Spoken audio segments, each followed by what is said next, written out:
cho nó mỏng chứ con kịp con lý là bị tao ngập Văn Giang à?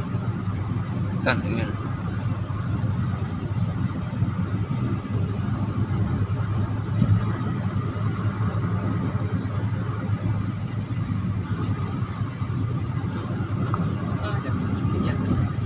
sống kia á sống như điện cũng có gì mất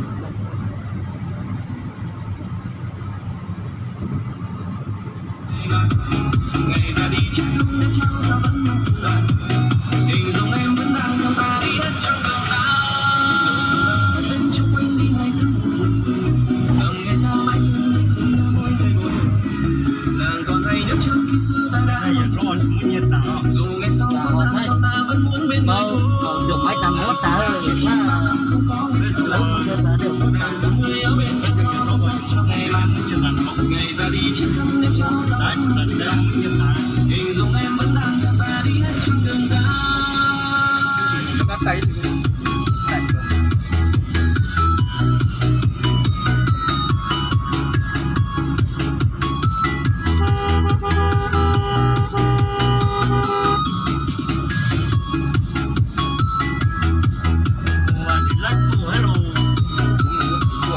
Tôi hết chạy mà tôi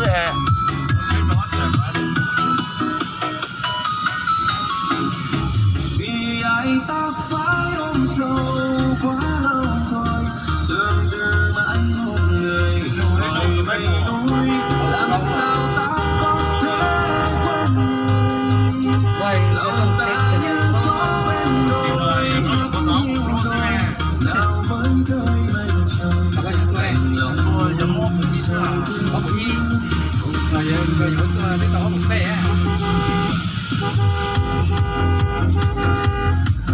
tao một bè chỉ tao một chi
em đang đi về, em đang đi xuống đấy đây anh. Bởi vì em chờ kết quả em. Vâng.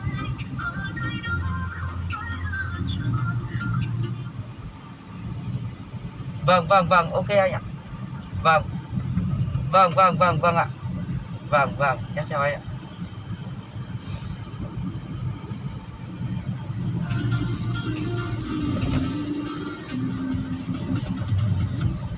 chạy em mua ai để cho tôi trong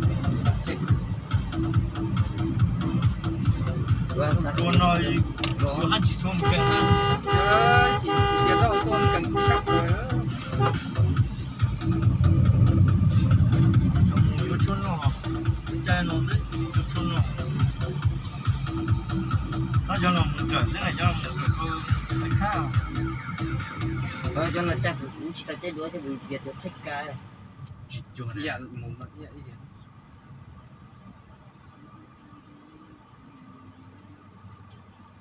Sẽ cầm một nữa vô vì Em ở chỗ đèn xanh đèn đỏ, chỗ ngã tư Đan Nhiễm ấy.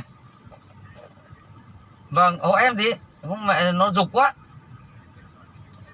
Thôi em chờ đèn xanh đèn đỏ đằng nào, em chờ đèn xanh đèn đỏ. Vâng.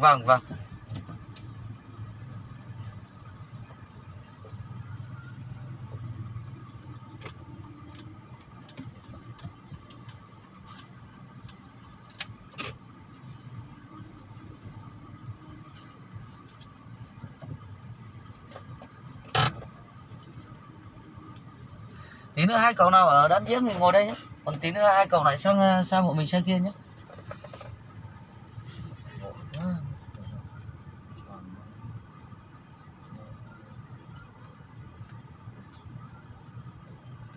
Đây hai cậu nào xuống cho mình mà không về ấy thì xuống cho mình nhé.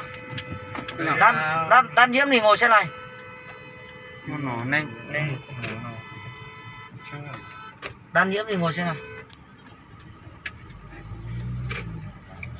Xuống cửa này nhé. Để xe ngay sau đấy, từ nhá, đừng mở cửa này, để anh mở cho. Đan Nhiễm thì ngồi xe này. Ba người về Đan Nhiễm à? không đằng nghĩa hai người á Đan Nhiễm hai người thì một người nữa sang hộ cái. còn Ai về sân quan? em sang xe kia của anh. em ăn Đức mà Sang của anh xe bên nhé. vâng. Để anh chở hai người này về, anh đi anh á. Ayo. Từ để anh mở. Rồi ok mở. Kéo cái vừa rồi ra.